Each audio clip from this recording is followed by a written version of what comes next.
Hola mis queridos hermanos y queridos amigos, vamos a tener el estudio bíblico un día más. Ahí seguimos perseverando en las cosas de Dios, en la palabra del Señor. Tenemos que tomar ejemplo como los apóstoles que tuvieron que escoger a diáconos para atender otras cosas porque dijeron no podemos descuidarnos de la palabra y de las oraciones. Podemos hacer muchas cosas en la iglesia como cristianos y como individuos particulares, pero lo que no nos podemos descuidar siempre es la palabra de Dios y las oraciones. Siempre tenemos que estar ahí perseverando en estas dos cosas. Y nosotros aportamos nuestro granito de arena cada día, pues estando ahí, abriendo la Biblia, estudiando juntos, tratando de ver lo que el Señor tiene que decirnos. Así que, queridos hermanos, bienvenidos a todos. Hoy vamos a continuar en el libro de Apocalipsis, capítulo 22. Vamos a continuar en la recta final de esta serie que nos ha ocupado muchos estudios, son muchas horas de estudio porque llevamos, creo recordar, como 110 estudios, algo así, de Apocalipsis. Si en cada estudio estamos un poquito más de una hora, pues fíjate cuántas horas llevamos estudiando este libro. Es uno de los estudios para la iglesia hoy, siempre los tenemos que tener ahí pendientes, siempre tenemos que estar mirando a libros como Apocalipsis que nos conectan con lo que viene, poner la mira en las cosas que esperamos, en lo prometido. Vamos a hacer una oración en primer lugar, vamos a pedir al Señor que Él nos dirija y comenzamos. Señor, aquí estamos un día más detenidos ante tu presencia, abriendo tu palabra y buscándote a ti, Señor. Te rogamos que tú nos enseñes, que nos guíes. Háblanos para que todo lo que podamos escuchar en esta noche venga de ti. Queremos estar, Señor, con nuestros oídos dispuestos, atentos, nuestro corazón dispuesto a recibir la palabra, sea cual sea. Lo que tú creas que necesitamos escuchar, ahí estamos preparados. Háblanos porque tu iglesia necesita hijos tuyos, Señor, que estén ahí dispuestos a recibir la palabra y a obedecerla. Son tiempos difíciles y necesitamos, Señor, estar muy concentrados en tus cosas, muy llenos de ti, del Espíritu Santo. Porque hay muchas distracciones y hay muchas cosas, Señor, que nos roban el tiempo. Y la mayoría de ellas son cosas vanas que no repercuten en beneficio alguno, sino todo lo contrario a veces. Por eso, Padre, qué bueno que siempre haya ahí un grupo de tus hijos, no importa cuántos, pero hay un grupo que están ahí, Señor, con ganas de reunirnos, eso es lo importante, alrededor de tu palabra y confiando que seas tú quien nos hables. Así que presentamos este tiempo delante de ti y te pedimos tu dirección para que el Espíritu Santo nos enseñe todas las cosas. Te lo pedimos todo y te lo agradecemos en el nombre de nuestro Señor Jesucristo. Amén. Amén. Bienvenidos, queridos hermanos, todos los que estáis ya conectados y los que vean después en diferido este estudio.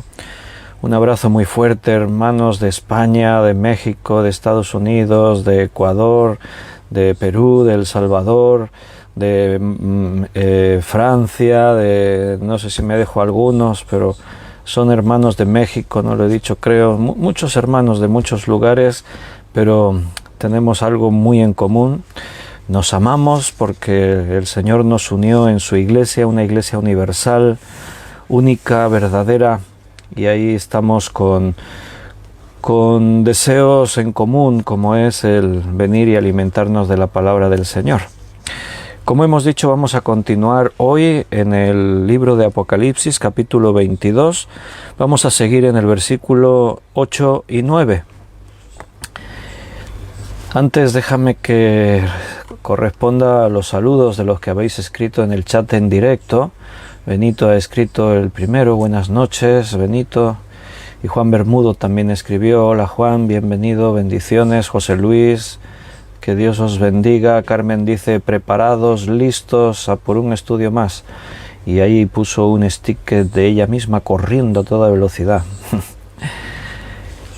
David, Liliana y David hijo y Daniela, bienvenidos, buenas noches. Miguel Torres, bienvenido, muchas bendiciones. Luz Bañuelas, bienvenida. Qué alegría volver a veros. Juan Vázquez, me alegro mucho que podáis estar ahí. Beatriz, buenas noches. Bienvenidos a todos. Ana Karina, buenas tardes. Que ahí están los hermanos preparados. Con las Biblias abiertas en Apocalipsis, capítulo 22. Vamos a recordar desde el versículo 6, pero continuaremos porque el 6 y el 7 ya lo hemos estudiado. Bienvenidos Yoli y Gaby, que acaban de escribir un mensajito. Bendiciones. Estamos en Apocalipsis. Yoli, ¿tienes tu cuaderno preparado? Leemos Apocalipsis 22:6. Y me dijo: estas palabras son fieles y verdaderas. Y el Señor, el Dios de los espíritus de los profetas, ha enviado su ángel para mostrar a sus siervos las cosas que deben suceder pronto. He aquí vengo pronto. Bienaventurado el que guarda las palabras de la profecía de este libro. Hasta ahí lo hemos estudiado. Seguimos, 2 versículos más. Yo, Juan, soy el que oyó y vio estas cosas, y después que las hube oído y visto, me postré para adorar a los pies del mensajero que me mostraba estas cosas. Pero él me dijo: mira, no lo hagas, porque yo soy consiervo tuyo, de tus hermanos los profetas, y de los que guardan las palabras de este libro.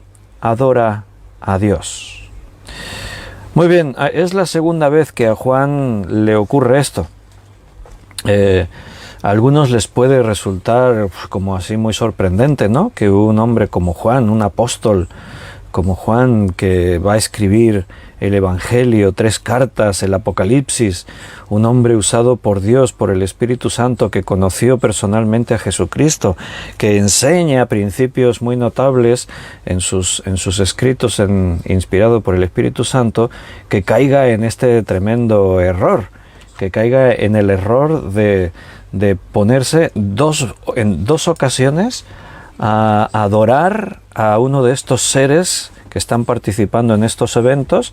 La palabra dice ángel, pero creemos que son los creyentes resucitados. O sea, el mismo Juan podía estar por ahí participando en todo esto. Solo que, claro, desde una perspectiva pues totalmente distinta a como somos ahora. Por eso el lenguaje ahí es mensajeros, porque la Biblia no los identifica con otro nombre, no les da un nombre así en particular, sino que habla de los mensajeros. Eso es lo que significa ángel. En Colosas, en la iglesia de Colosas, lo sabemos por la carta a los colosenses en el capítulo 2, versículo 18, lo podemos ver un momentito. En Colosenses 2, 18 dice: nadie os prive de vuestro premio, afectando humildad y culto a los ángeles, entremetiéndose en lo que no ha visto, vanamente hinchado por su propia mente carnal. Bien, por esta referencia sabemos que en estas culturas, en estas poblaciones, en el contexto del mundo gentil, el mundo griego, con las mitologías y las formas distintas de creer y en dioses distintos, que había un culto a los ángeles. Ahí lo dice: nadie os prive de vuestro premio, afectando humildad y culto a los ángeles, entremetiéndose en lo que no ha visto, y continúa ahí hablando, ¿no? Entonces, en estas naciones se hacían esas cosas. De hecho, hoy en día también se hacen. Hay formas, hay creencias que tienen muy en cuenta a los seres angelicales. Hablamos ahora de seres angelicales desde esta perspectiva de los hombres, ¿no? Para los hombres un ángel es eso, un ser alado, un ser espiritual, un ser poderoso. En la Biblia ángel es un mensajero. Pueden ser hombres, pueden ser ángeles de los cielos, pueden ser diferentes personalidades. Entonces, en este contexto, pues hay gente pues que le atribuye a los ángeles pues poderes, y hay una especie de culto a los ángeles. En el mismo mundo cristiano, sobre todo en el catolicismo romano, hay formas en las que se le da esa especie de culto a los ángeles. Seguramente todos, si habéis salido de un contexto así católico romano, seguramente todos habéis estado creyendo o oyendo hablar del ángel de la guarda. Incluso yo me acuerdo cuando era pequeño que había una oración que se hacía al ángel de la guarda. ¿Cómo era? Era ángel de la guarda, consejero, no sé qué, no me acuerdo. Pero había una oración que se hacía al ángel de la guarda. Bueno, en la Biblia jamás vas a encontrar oraciones dirigidas a ángeles. A los ángeles no se les ora. De hecho, las oraciones solo pueden ir dirigidas a Dios, ni a la Virgen, ni a los santos, ni a ninguna otra entidad de ninguna clase. Y los ángeles menos. Precisamente los ángeles de los cielos o los ángeles de Dios, la Biblia cuando habla de ellos se refiere de esta forma. Cuando tú leas ángel en la Biblia tienes que fijarte en el contexto de qué ángel está hablando, porque si dice solamente y había unos ángeles, pueden ser hombres, mensajeros enviados para algo, ¿no? La Biblia normalmente cuando habla de los ángeles así con forma espiritual, con alas y todo esto según se pinta en el arte, en la literatura y eso, pues la Biblia lo aclara y dice los ángeles de los cielos, los ángeles de Dios, siempre se da algún tipo de esta explicación. Entonces, bueno, la Biblia es muy cuidadosa en no hablar de los ángeles de los cielos más de lo necesario. O sea, justo se habla de ellos en lo que tienen relación con nosotros. ¿Por qué hace eso la Biblia? Bueno, precisamente por eso, porque Dios sabe lo susceptible que es el hombre a empezar a creer, practicar y prestar atención a cosas que no corresponden, no nos corresponden. De hecho, hay muchos ángeles de Dios, pero la Biblia nos habla puntualmente de estos seres angelicales y no nos da muchos detalles, solamente aparecen y se habla de ellos cuando están implicados en alguna relación con algún acontecimiento que tiene que ver con los hombres, con el pueblo de Dios, con la iglesia, con los creyentes. Solamente tenemos el nombre de dos de estos seres angelicales. El de Miguel, que se denomina arcángel. Arcángel significa mensajero principal. Y después tenemos el nombre de un ángel de los cielos, que es Gabriel, por el momento, especialmente el momento en el que él viene con el mensaje del nacimiento de Cristo, de la concepción y nacimiento de Jesús, que le da a María, una jovencita escogida para este fin.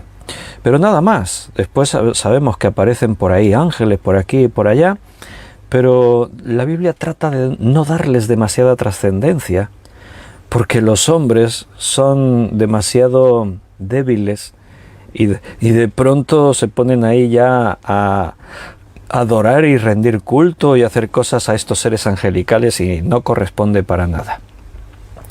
Mira, Carmen, cómo se sabía ella la oración esta al ángel de la guarda, dulce compañía. Mira, ves, ahora me voy acordando al leerlo. No me desampares ni de noche ni de día.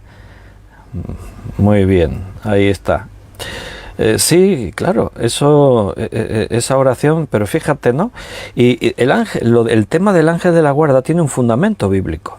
Un día estuvimos haciendo un estudio sobre los ángeles en esta serie de Apocalipsis y yo os mostré cómo viene de un fondo bíblico, porque en la Biblia se habla de que los ángeles de Dios nos sirven a nosotros, Dios los utiliza para nuestro beneficio.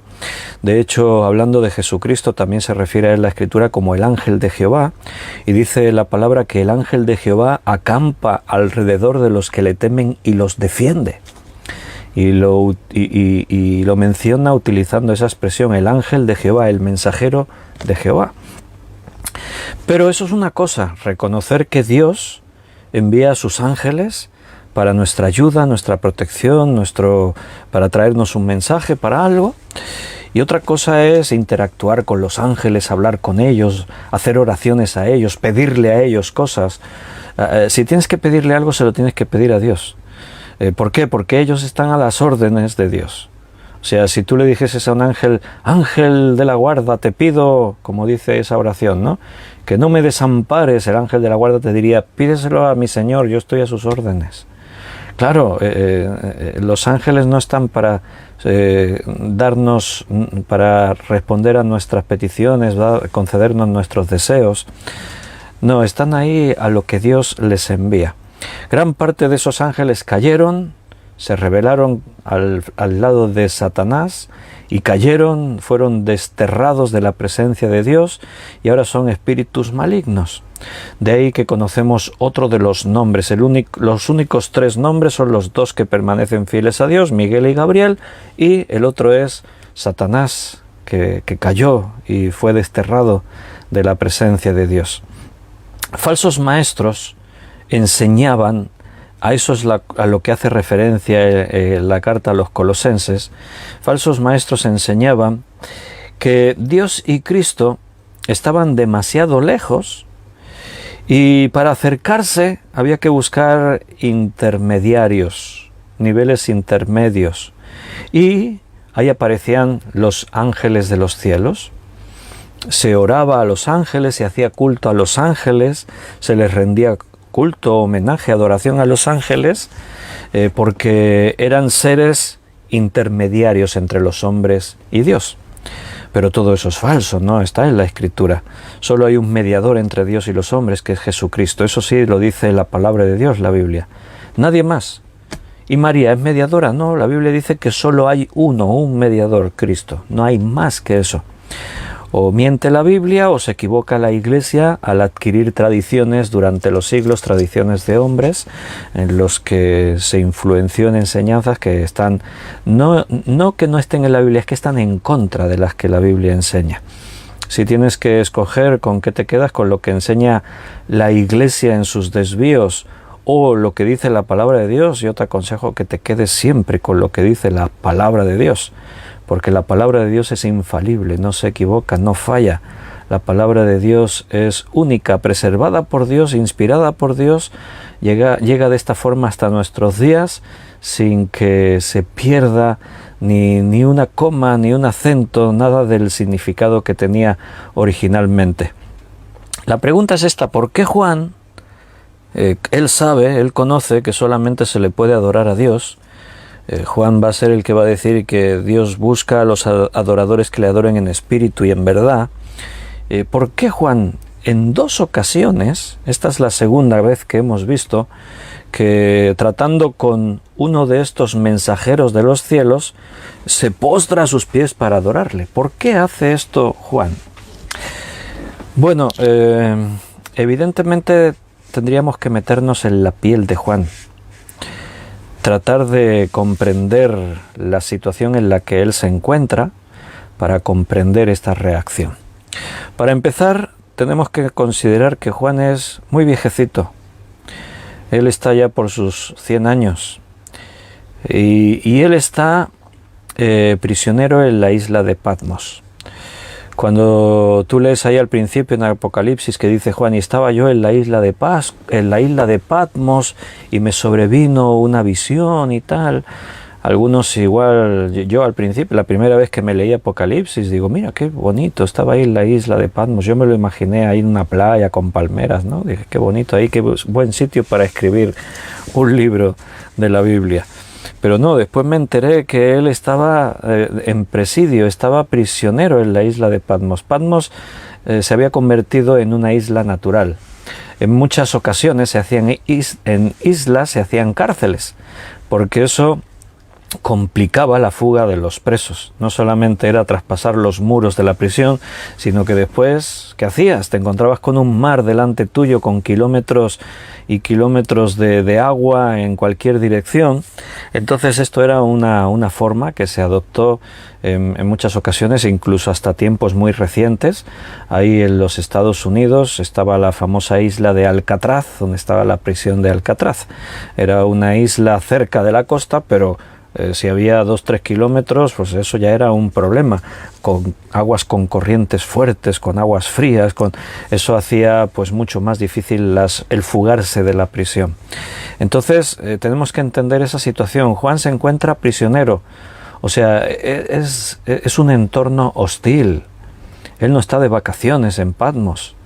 Cuando él llegó a Patmos, le dieron una ropa de presidiario, lo pusieron a hacer trabajos, allí pasaba frío, pasaba calor, allí tenía hambre, Allí si le golpeaban, si se hacía una herida, pues ahí estaba con ella y era una situación complicada.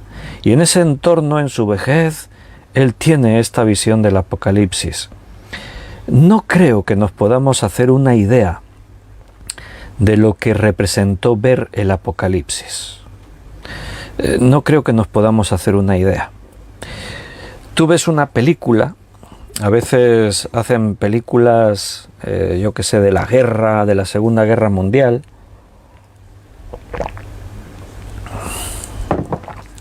Hace poco volvimos a ver la película esta de Hasta el último hombre, que la han puesto por televisión alguna vez, y es una buena película, el mensaje que tiene es muy bueno. La película va sobre la historia real, es una historia basada en hechos reales, si tenéis ocasión de verla la podéis ver, de cuando la Segunda Guerra Mundial, que en Estados Unidos pues prácticamente todos los hombres en edad de ir a la guerra se alistaron para ir a la guerra. Fue como una especie de contagio colectivo, ¿no? Cuando la gente se apuntaba para ir a defender a Estados Unidos y al mundo occidental de las amenazas de lo que representaba Hitler y Japón, que les declaró la guerra, y entonces pues los que no se habían apuntado al final era como que se veían forzados a apuntarse porque todos iban. Si yo no voy, eras un cobarde, no ibas a pelear para defender a los tuyos. Y entonces hay un joven que siente esa presión, esa necesidad, y él tiene una vocación médica y él dice, bueno, pues me voy a alistar. Pero él es cristiano y él toma la decisión de que jamás va a empuñar un arma. Entonces cuando se alista y va al campamento de entrenamiento, pues le quieren obligar a que coja un arma y le dicen, pero ¿para qué te alistaste? Te has alistado a la guerra y no quieres coger armas. No, es que yo vengo para salvar vidas, no para quitarlas. Yo vengo para sanitario, para ayudar a los heridos, para salvar vidas. Bueno, ahí hay toda una historia que no os voy a contar ahora la película. Y al final, pues, es verídica esta historia. Le concedieron la mayor condecoración de héroe que el gobierno de los Estados Unidos, que el ejército de los Estados Unidos puede conceder a nadie.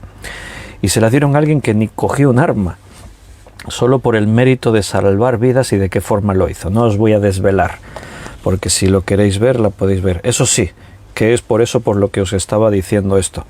Es una película dura, porque se ven escenas de personas descuartizadas por las bombas, por los disparos, sangre y miembros amputados en el campo de batalla y, en fin, todo horrores de la guerra, ¿no?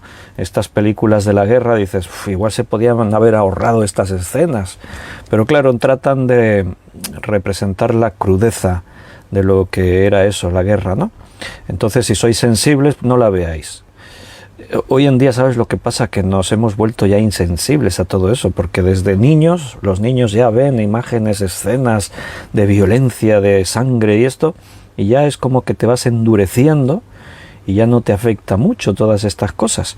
Pero tú ves una película de estas y tú sabes que es mentira, que son todo lo que estás ahí viendo en pantalla es maquillaje, todo es ficción, es por efectos de ordenador, todo es falso, ¿no? Pero con todo y con eso estás ahí viendo eso y wow, te impacta ahí ver a este tiene una pierna cortada y el otro ahí que le falta medio brazo y este que tiene ahí las tripas fuera y ahí lo ves todo esto y dices, wow, qué barbaridad. Pues ahora imagínate lo que debes representar estar ahí en persona, en vivo, en una guerra. Se sabe que la mayoría de estos soldados, la gran mayoría, por no decir todos, los que volvieron de alguna de estas guerras, de las dos grandes guerras, o otras guerras como la guerra del Vietnam, otras guerras que ha habido, todos los que volvieron de esas guerras volvieron con serios traumas, o sea, degeneraron en enfermedades mentales, venían traumatizados. Venían que, bueno, muchos se tuvieron que poner en tratamientos psiquiátricos, psicológicos, algunos después se suicidaron. O sea, vivir esas cosas en persona debe ser algo tan horrible, debe ser un shock, quedarte en shock ahí viendo todos esos horrores, la muerte a tu alrededor, con el terror de saber que en cualquier momento a ti te puede pasar eso. Muchos cayeron heridos, perdieron extremidades. Debe ser algo horrible. Juan ha visto en esta visión, en esta revelación, ha visto lo que ni nos podemos imaginar. Lo hemos leído nosotros, pero él lo está viendo.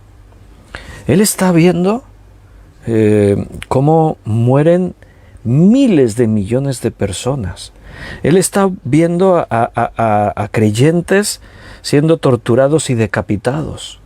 Él está viendo los horrores de un mundo en guerra, un mundo donde todo es caótico, todo, y a la vez eso se mezcla con las visiones inmensas, grandiosas de lo que está pasando en los cielos. Él está viendo el trono de Cristo, está viendo a Dios sentado en su trono, está viendo a los creyentes que resucitaron o fueron arrebatados, participando en todos estos eventos, y los está viendo como ni puede explicar, con nuestros cuerpos glorificados, colaborando unos con otros en una unidad tal que confunde. Él, para tratar de ilustrar todo eso, habla de ángeles, de mensajeros, de jinetes, de seres vivientes.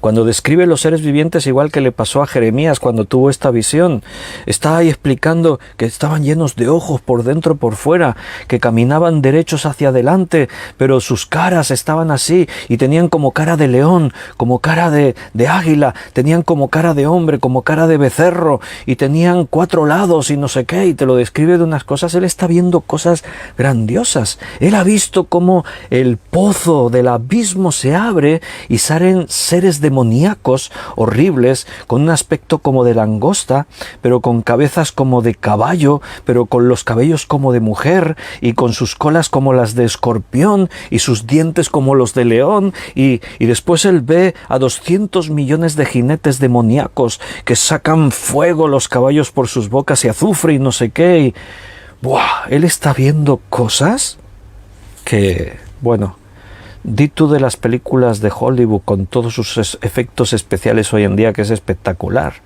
pero mete a Juan ahí en una visión en vivo, como si él estuviese en medio de todo lo que está ocurriendo. Intenta imaginarte eso. Yo creo que no podemos.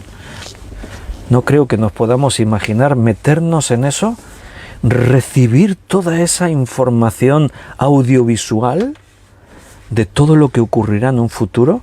Es condensar 7 años de la gran tribulación, más parte del milenio, más parte de lo que viene de celestial. Es tratar de condensar cosas grandiosas a la vez que cosas horrorosas en una sola visión, y darte ahí toda esa información. Pero no es como estar sentado viendo una película, no, él está ahí. Está siendo llevado, ahora lo llevan al cielo, ahora lo bajan a la tierra. Siempre hay alguien, un mensajero. Estos seres que seguramente somos los creyentes, pero totalmente diferentes a como somos ahora, mostrándole a Juan, Juan, mira, ve esto, lo otro, no sé qué. En ese momento, emocionalmente, Juan no puede aguantar más. Se rinde a los pies del mensajero que le está mostrando estas cosas. Es como decir, no puedo más. La carga emocional, la carga de tratar de comprender todo lo que está viendo, de ver cosas inimaginables para Juan. Es como si tú sacases a uno de la Edad Media y lo metieses aquí en una de nuestras ciudades. Coge a uno de la Edad Media, lo haces viajar en el tiempo y lo sueltas por aquí en medio de nuestro mundo. ¿Qué crees? ¿Entendería algo de lo que está viendo? Cuando tú le enseñases un teléfono móvil y con todo, y le abrieses y le dijeses, mira, esto es internet, ¿entendería algo? Le dirías, espérate, mira, te voy a mostrar lo que está pasando en el otro extremo del mundo. Espera, vamos a hacer una videoconferencia con Perú, ahí con Miguel. Vamos a hacer mira, este es Miguel, está en Perú. Y este que vino de la Edad Media te miraría el móvil y diría, ¿y qué es Perú? ¿Y qué es esto? ¿Qué es esta pantalla? ¿Y qué es? No, porque esto, y explícaselo, ¿no? No, es que esto viene de un satélite que hay en el cielo. Ahora explícale tú lo que es un satélite. Y explícale eso de que las señales de vídeo y de sonido y eso van por el aire y no sé qué. Para Juan era un shock todo lo que él estaba viendo. Entonces yo entiendo que es una reacción puramente normal. Juan no era un idólatra. De hecho, Dios no le ataca ahí, no le dice, pero Juan, ¿qué has hecho? Te vas a ir al infierno porque los idólatras se irán al infierno. Un idólatra es el que practica la idolatría. Juan sucumbe ante la grandiosidad de los hechos, de lo que está ocurriendo. Y recuerda que estos dos momentos en los que Juan se postra para adorar al mensajero están contados en el libro de Apocalipsis. ¿Quién escribió el libro de Apocalipsis? Juan. ¿Qué quiero decir con eso? Que se podía haber ahorrado escribir esto. ¿Por qué lo escribió? Bueno, la respuesta correcta es porque el Espíritu Santo lo inspiró. Pero la segunda parte de la respuesta es porque Juan no tenía nada que esconder. Él no se esforzó por omitir estos datos. Él podía decir, qué vergüenza que piensen de mí en la historia, que en vez de adorar a Dios me puse a adorar a un mensajero de Dios. Pero él no lo hace. ¿Por qué? Porque la Biblia no trata de como hacen los libros de la mitología, de las biografías de los grandes héroes. Todas estas biografías, historias y eso, normalmente trataban de exaltar a los héroes, omitían lo negativo y exageraban las virtudes que tenían. Pero la Biblia no nos cuenta historias de héroes. La Biblia nos habla del pecado, de la necesidad que tenemos los hombres de reconocer nuestros pecados, arrepentirnos y creer. La Biblia nos habla de la debilidad del hombre, de la carne. El espíritu está dispuesto, la carne es débil. La Biblia nos muestra los problemas que el hombre tiene y la necesidad que el hombre tiene de Dios. Entonces, la Biblia no esconde los pecados y los fracasos de sus héroes, entre comillas, héroes. No, al contrario, nos los cuenta.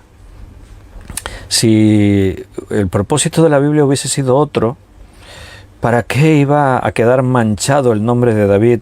Porque cayó una vez, porque se equivocó una vez, pecó una sola vez.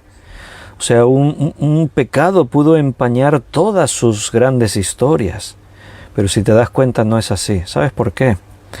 Porque al final todos nos identificamos con estos hombres. Aunque tú no hayas hecho nunca lo que hizo David, hemos hecho otras cosas. Y a lo mejor no lo has hecho porque no tuviste la oportunidad, tú no estabas en su posición de poder, tú no tenías la autoridad que él tenía. Nosotros pecamos en la proporción del lugar donde nos encontramos. David pecó en la posición en la que él se encontraba. Entonces todos reconocemos al final que yo no puedo ser el primero que lance la piedra, y aprendemos del testimonio de estos hombres. Entonces para mí no perdió fuerza la historia de David al demostrar su gran fe ante Goliat. Para mí no cambió la historia de este hombre que siendo un jovencito estuvo dispuesto a dejarlo todo y reconocer a Dios como su único Señor. Y su corazón, un corazón realmente entregado a la adoración, a la alabanza, siempre con su arpa, escribiendo salmos. La Biblia no trata de esconder los pecados de sus héroes. Te puede hablar de la grandiosidad de un hombre como Abraham cuando está dispuesto a sacrificar a su propio hijo, creyendo que Dios le había prometido que de él vendría una gran descendencia, y después lo vemos mintiendo y diciéndole exponiendo a Sara, Sara, diles que eres mi hermana, no le digas que eres mi mujer, cuando ellos van a Egipto, ¿no? Porque te van a ver tan hermosa y para quedarse contigo me van a querer matar a mí. Mira, di que eres mi mujer, así a mí yo salvo la vida y tú pues ya te buscarán la vida, lo que tenga que pasar, lo que tenga que pasar. Entonces, estos hombres fallan. Juan es el discípulo amado. Juan ha escrito un evangelio, 3 cartas, el libro de Apocalipsis. Pero él cometía errores. Él también se equivocaba, fallaba, como podemos fallar y equivocarnos cualquiera de nosotros. Entonces, Él escribe y cuenta sus propios errores. Y esto es muy significativo. Ser idólatra es adorar ídolos. Ser un creyente que se equivoca es lo que le puede pasar a Juan. Inmediatamente, cuando este mensajero le dice, no lo hagas porque yo soy consiervo tuyo, de tus hermanos los profetas. Ahí tienes otro de esos, yo me atrevería a decir, cientos de detalles que hemos ido viendo para poder fundamentar que realmente estos no son ángeles de los cielos, sino que son los creyentes que están ahí participando en todo lo que tiene que ver con la redención de los cielos y la tierra y entrar en la eternidad al lado de Cristo con el derecho que Cristo nos da. Aquí tienes otro de esos pequeños detalles. Dice, yo soy consiervo tuyo. En el griego la idea es que yo soy un siervo exactamente igual que tú, estamos en el mismo nivel. Un ángel de los cielos no hablaría de esa forma, no diría somos siervos iguales. No, porque los ángeles son diferentes de nosotros. Los ángeles son espíritus ministradores, así se denominan. Aquí consiervo tuyo es como diciendo la misma naturaleza, el mismo llamado. O sea, yo soy un creyente como tú, es lo que vendría a decir este. Y además está aún reafirmado cuando dice soy consiervo tuyo de tus hermanos y de los profetas, de tus hermanos los profetas, de los que guardan las palabras de este libro. ¿Quiénes guardan las palabras de este libro? La palabra de Dios escrita para quien fue dada, para los hombres. Los ángeles de los cielos sirven a Dios y viven a Dios antes de que esta palabra sea dada.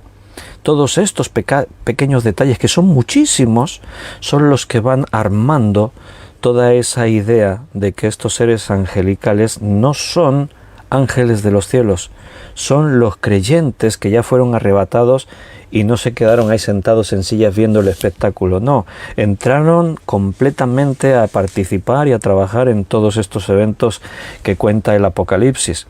Hay algunos de estos detalles que no son pequeños, son grandes, como cuando está ahí hablando de los seres vivientes y de esa multitud vestidos con ropas blancas, que algunos dicen son los ángeles de los cielos. No, porque allí en el capítulo 5 se ponen a adorar y su adoración dice, porque tú con tu sangre nos has redimido y nos has hecho para Dios reyes y sacerdotes de todo pueblo, lengua, linaje, nación. Está hablando de los creyentes, de los redimidos. Los ángeles de los cielos jamás podrían decir, con tu sangre tú nos has redimido. No, eso no lo pueden decir. Nunca lo dirá eso un ángel de los cielos. Ellos no fueron redimidos con la sangre de Cristo. La sangre de Cristo nos redimió a nosotros, los hombres. Mira, no lo hagas porque soy consiervo tuyo, de tus hermanos los profetas, de los que guardan las palabras de este libro. Adora a Dios. Y Juan rectifica. Lo hizo una vez y ahora lo vuelve a hacer otra vez. Ha caído 2 veces en este error, no lo vamos a crucificar por eso. Cualquiera en sus circunstancias, no es que habría hecho esto, es que habría hecho cosas peores, estaríamos desbordados, como seguramente él lo estuvo en diferentes momentos, pero Dios lo sostuvo. Y esa última declaración, adora a Dios. Esa palabra, adora, adorar, en el griego es la palabra proskumeo. Proskumeo significa postrarse en reverencia y en reconocimiento a que la persona que está delante de tuyo es muy superior a ti. Y entonces lo que estás haciendo es postrarte en esa actitud. Proskumeo es algo así como lo que hace el perro cuando viene y lame la mano de su amo. Es decir, tú eres mi Dios. Eso es lo que es adorar. Adorar es reconocer a Dios, reconocer lo que Él es, reconocerle en sus atributos, en sus acciones. Es reconocer mi pequeñez ante su grandeza. Adorar a Dios es rendirle obediencia en santidad, en consagración, en integridad. Todo eso es adoración.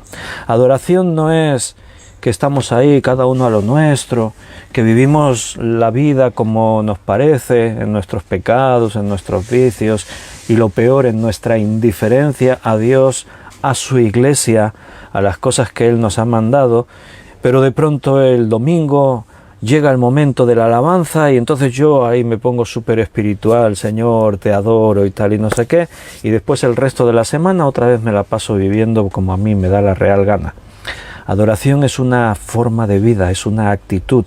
Por eso el mismo Juan en el Evangelio escribió, porque Dios tales adoradores busca que le adoren. ¿A cuáles? A los que adoran en espíritu y en verdad.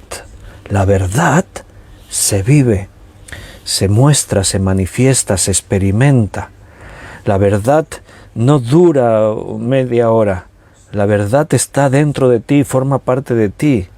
No es en la carne, es en espíritu, porque en la carne se puede adorar, se puede alabar, se puede orar. No hace mucho hablando de la oración, decíamos que se puede orar en la propia mente de cada uno, en su propia carne. Dice, Jesús lo dijo hablando del fariseo, dice, y orando consigo mismo. Orar es hablar con Dios. Pero tú puedes orar hablando contigo mismo. Tú puedes alabar y adorar en tu carne, dejándote llevar por la música, por el ambiente. Pero eso no tiene por qué ser espiritual. En el espíritu y en verdad es una forma de vida a la que todos tenemos que llegar.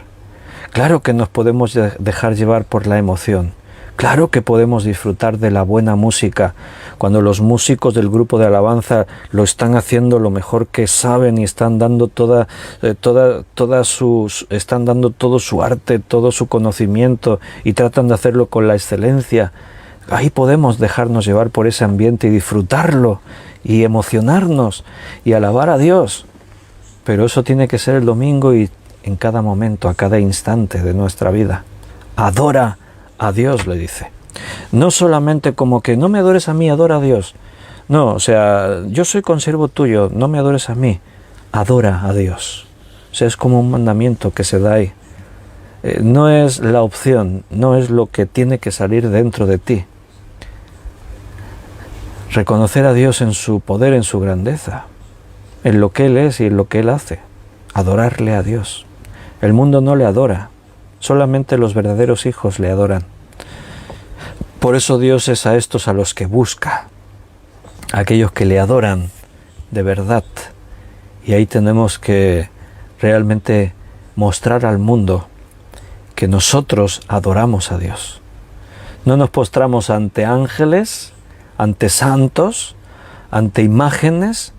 Nosotros nos postramos ante el único y verdadero Dios, el creador del universo, el creador de la vida, el hacedor de todas las cosas, el que nos dio una nueva vida en Jesucristo, el que nos dará un lugar en la eternidad junto a Él en su propia casa. A ese Dios es al que nosotros adoramos. Y como la carne es débil, pues tenemos que hacer esfuerzos para poder a veces llegar a esos momentos de adoración. A veces podemos confundir, no es tan mal, como dije antes, que te dejes llevar por la música, el ambiente y la emoción en el culto. No, si es sincero. Porque recuerda que la gente en el mundo se emociona con la música y no creen en nada espiritual.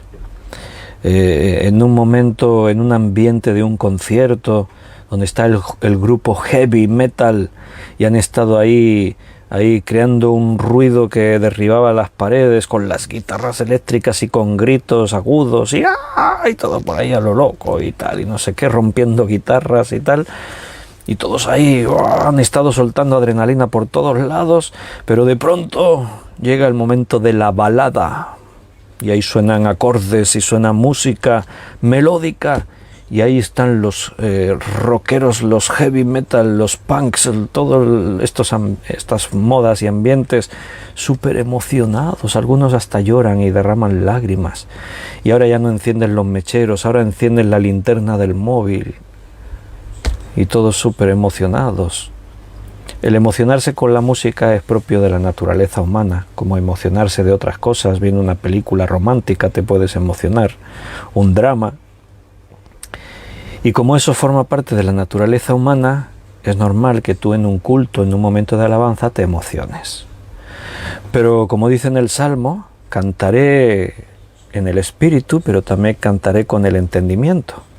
Cantaré con mi corazón, pero también con mi raciocinio, con mi conocimiento. O sea, yo sé lo que estoy diciendo, no estoy cantando ahí una letra porque sí. Que a veces hay canciones cristianas que tienen letras muy extrañas. O sea, tampoco vamos a cantar todo lo que nos pongan delante porque tenga buena música, sino que tenemos que saber qué es lo que decimos y a quién se lo decimos. Amén, hermanos. ¿Estáis de acuerdo con la palabra del Señor en este sentido? Versículo 10. Y me dijo, no selles las palabras de la profecía de este libro, porque el tiempo está cerca.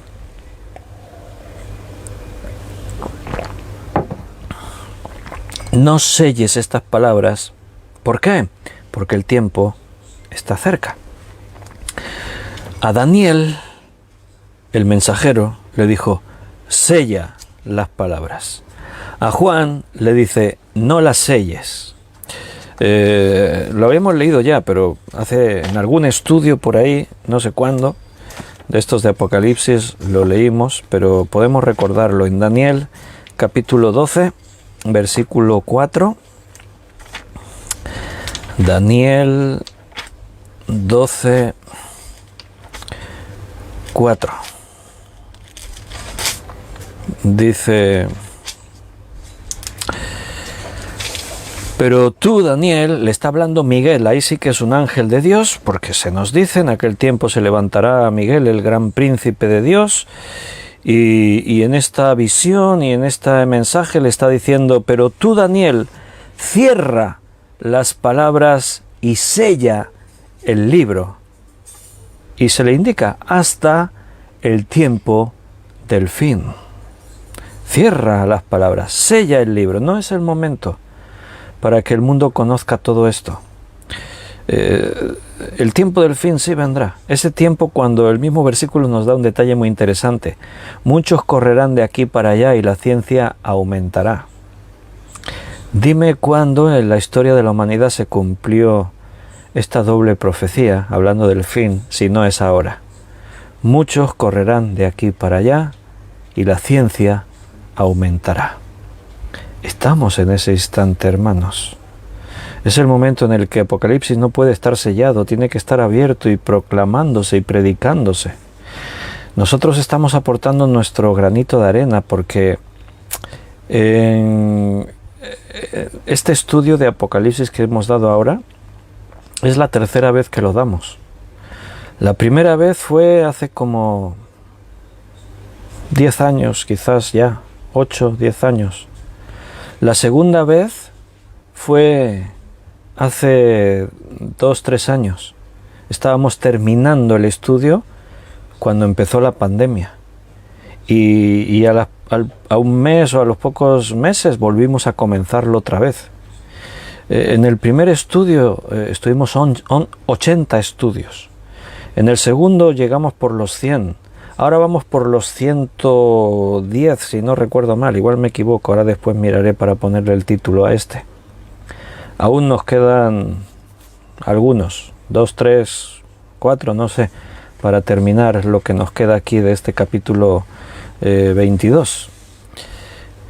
Si Cristo tarda en venir todavía, nos permite ahí vivir un tiempo. Yo no sé si dentro de medio año, un año, tenemos que volver a empezar a estudiar Apocalipsis, porque es que cada vez que lo estudiamos, yo lo he dado 3 veces el estudio este, pero es que cada vez que lo doy me vuelvo a regocijar, aprendo cosas nuevas.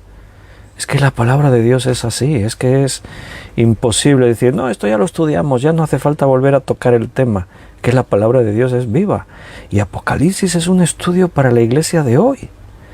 No selles las palabras de esta profecía, le dice el mensajero a Juan. A Daniel se le dijo, séllaslas hasta el tiempo del fin.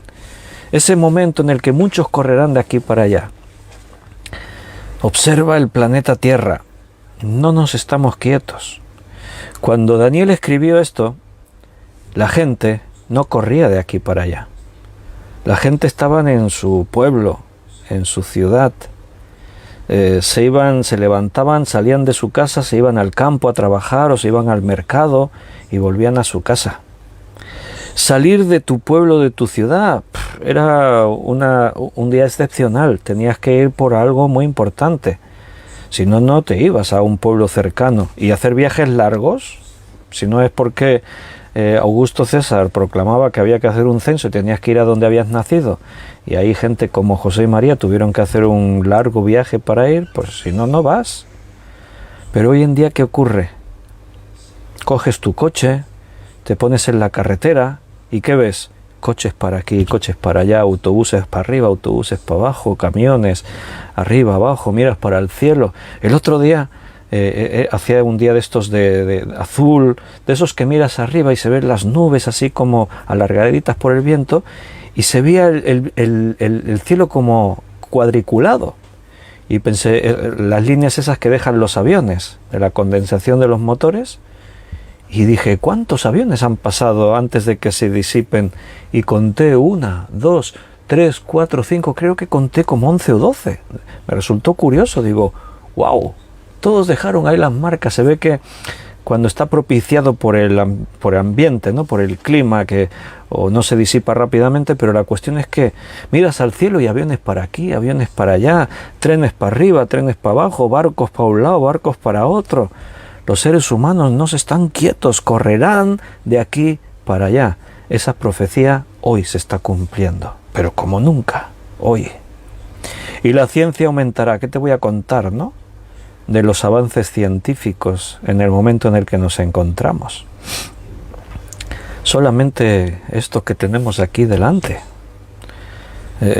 Estamos utilizando tecnología que era ciencia ficción hace pocos años. Todo esto de cuando se empezaba a plantear el hecho de las pantallas táctiles y todo eso, los primeros móviles que teníamos, ¿te acuerdas que no eran pantallas táctiles? Era todo con teclas, tecla para arriba, flecha para abajo. Los smartphones no hacen tantos años que están funcionando. Toda la pantalla táctil. Los primeros móviles que salían con pantalla táctil, yo decía, no, yo me gustan más los de teclas, que esto de la pantalla táctil a veces no va bien. Le das ahí y no te responde bien. Hoy en día no tiene ya ningún secreto. Las tecnologías que tenemos, las capacidades de la computación, los ordenadores, estamos en unas alturas de tecnología increíbles. Tenemos aparatos, utensilios por todas partes en nuestros hogares que eran inimaginables no hace mucho. En la ciencia médica, en la ciencia de la física, en la tecnología, en la mecánica, en nuestros hogares, en la comodidad. Esta tarde iba con mi hijo en el coche, y como el coche había estado parado y nos ponemos en marcha con las ventanillas, y dice, enciende el aire que hace calor. Y entonces yo le he dicho, digo, tú no te puedes imaginar lo que era hace unos años cuando en los coches no teníamos aires acondicionados. Y me estaba escuchando, yo le estaba explicando. Nosotros nos metíamos en el 600 que tenía mi padre, los 4, mi padre, mi madre, mi hermana y yo, nos metíamos en el 600 y nos íbamos de viaje hasta Andalucía, a Córdoba, a Granada. Digo, ahora tú te puedes imaginar lo que es un viaje de todo un día entero y parte de una noche sin aire acondicionado en el coche, viajando por Andalucía con temperaturas de 40 grados o más, que decías, abre la ventanilla que hace un calor insoportable, y abrías la ventanilla y el aire que te entraba parecía que salía de un horno caliente. Y me escuchaba así mi hijo Daniel y decía, vaya, Digo, pues así estuvimos toda la vida. Y ahora lo tenemos todo. Nos da un poquito de calor. ¡Ay, el aire acondicionado, enciéndelo! Nos vamos volviendo cada vez más delicados. Esa es la verdad. Aguantamos menos. Ahora tenemos menos resistencia a las cosas. Antes éramos más duros. También le contaba, digo, y alguna vez en algún viaje nos pasó que íbamos ahí con el 600, medio adormilados entre el calor, el cansancio, porque eran viajes larguísimos. Y alguna vez pasó que de ir ahí medio adormilados y escuchar la voz de mi padre diciéndole a mi madre: ¡corre, coge a los niños y bajaos del coche rápido, que está saliendo humo del motor, que va a explotar, que va a salir ardiendo en llamas! Y todos corriendo fuera del coche. Esos 600 que tenían el motor detrás, y a veces el radiador, ya de tanta calor y la temperatura del motor, se llegaba a quedar sin agua. Y se ponía el motor pues que echaba humo, ardiendo. Y eso fue con el 600. Antes del 600 íbamos todos los 4 en una moto con un sidecar. Mi padre y mi hermana en la moto, en el sidecar mi madre y yo. Unos viajes tremendos. Pero la ciencia aumentará y ahora ya estamos en la profecía bíblica. Ha aumentado la ciencia. Ahora los coches no tienen nada que ver. Te compras un coche y tienen tecnología que es una pasada, una barbaridad, cosas que ni nos imaginábamos. Los vehículos que ahora tenemos llevan de todo. Nos acercamos al fin, hermanos. No selles. A Daniel le dijo: no selles. Mira en el versículo 9. Está bien en Daniel 12. Él respondió: anda, Daniel, pues estas palabras están cerradas y selladas hasta el tiempo del fin. A Juan se le dice, Apocalipsis 22:10, no selles las palabras de la profecía de este libro, porque el tiempo está cerca. ¿Qué quiere decir con eso el mensajero? ¿Qué quiere decir con eso Apocalipsis? ¿Lo has escuchado bien? Espera, que te lo digo otra vez. El tiempo está cerca. Eso descarta de que tengan que pasar todavía otros 1000 años para que Cristo venga, o 500 años, o 200 años. Vale, estas palabras están escritas hace 2000 años atrás, pero eso ya era el tiempo cerca. Quiero decir, de 2000 años para acá, sí que hubo un tiempo en el que parecía que no ocurría nada, pero de 2000 años para acá entramos en una nueva época, en una nueva era, la de la Iglesia. Y entonces las profecías que hablaban del fin de esta era, ahí apuntaban todo esto que hemos leído: correrán de aquí para allá, la ciencia aumentará, el amor de muchos se enfriará, como en los días de Noé, donde comían, bebían, se tomaban y se daban en casamiento. Habrá guerras y rumores de guerras, pestes, epidemias, hambre, terremotos en diferentes lugares, etcétera, etcétera. Ahora se aceleró todo eso. O sea, el fin está cerca. Es como decir, cuando Juan escribe esto hace 1900 años atrás, cuando Juan escribe esto, es decir, entramos en la recta final de la humanidad, y esa recta final han sido estos siglos últimos que estamos viviendo. Y ahora es cuando podemos decir: el fin está cerca, el tiempo está cerca. Pronto, eran las palabras anteriores que estábamos estudiando este último día. He aquí vengo pronto. Las cosas que deben suceder pronto, decíamos, pronto no es inmediatamente, no es mañana. Pronto es sin demora, súbitamente, por sorpresa. O sea, tiene que ver más ubicar la venida de Cristo no con que aquí diga viene ya, pero pasaron 2000 años. No, tiene que ver más con las palabras de Jesús. Igual que cuando veis que la higuera brota, sabéis que el verano está a las puertas. Cuando veáis estas señales, sabed que el fin está cerca, está a las puertas. Y las señales las estamos viendo. Entonces, los creyentes que no son ignorantes dicen: el tiempo está cerca, el fin se acerca. Y estamos en una actitud de velar. Estamos velando porque puede ser en cualquier momento. Aún tienen que pasar cosas, sí, pero el arrebatamiento de la Iglesia se puede estar desligado a alguna de las cosas que se tienen que cumplir todavía. El otro día, hablando con una persona, me decía, bueno, pero tú dices muchas veces que puede ser esta noche, pero es que hay cosas como si se tiene que construir el tercer templo, que todavía no ha ocurrido, y yo le decía, sí, pero es que la construcción del tercer templo puede ocurrir antes del arrebatamiento o después.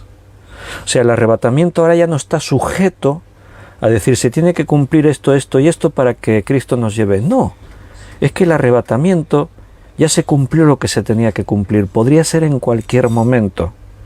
Porque sí que es cierto que se tendrá que reconstruir el tercer templo. En Apocalipsis, en la gran tribulación, se percibe que el templo está construido. Pero no tiene por qué ocurrir antes la construcción de que la Iglesia sea arrebatada. Entonces, podría ser en cualquier instante, lo mantengo, según la Biblia. Podríamos ser arrebatados esta noche, o el mes que viene, o dentro de un año, o dentro de 10, no sé. Pero la verdad es que no estamos muy lejos. Y más, porque cuando tú miras al futuro, antes mirábamos al futuro y era incierto. Sabíamos que podía pasar esto, que podía pasar aquello. Mirábamos al futuro y sabíamos que podrían venir epidemias. Estoy hablando de hace 20, 30 años atrás. Mirábamos al futuro y veíamos que el clima iba a cambiar y que pasarían cosas. Pero es que ahora, lo que se predecía hacia el final del siglo, ahora están diciendo no, las previsiones no se cumplirán porque todo se aceleró más. Lo que pensamos que ocurriría entre el 2050 y el 2100 va a ocurrir en el 2040. O sea, faltan 19 años.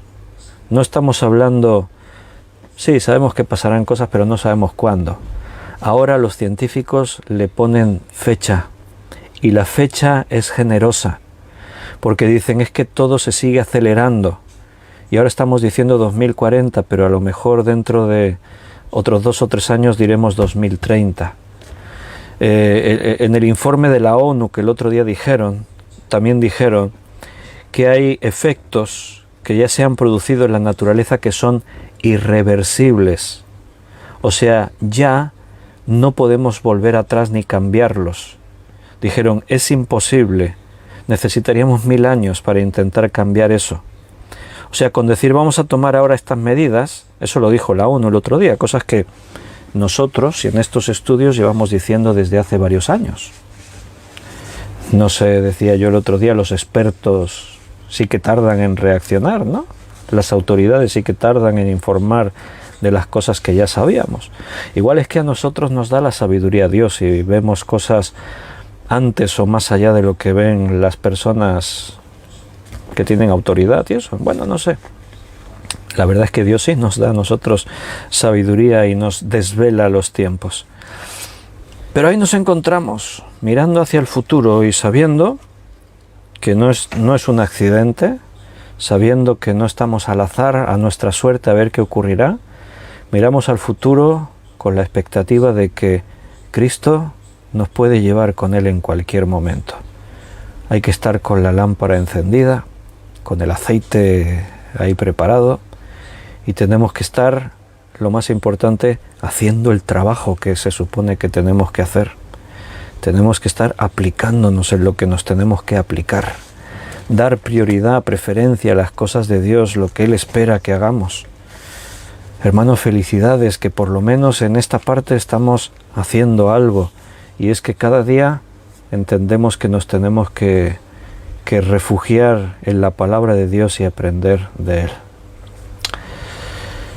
Sé del calor que hablas, dice Benito, porque hoy hemos estado a 39 grados aquí en Cáceres. Hermanos, estos días parece ser que las previsiones meteorológicas dicen que viene una ola de calor bastante fuerte. En la mayoría de regiones aquí en España se superarán hasta 40 grados, así que nos esperan días calentitos por delante. Bueno, a refrescarse. Lo dejamos aquí, queridos hermanos, se nos ha hecho el tiempo. Así que un abrazo muy fuerte.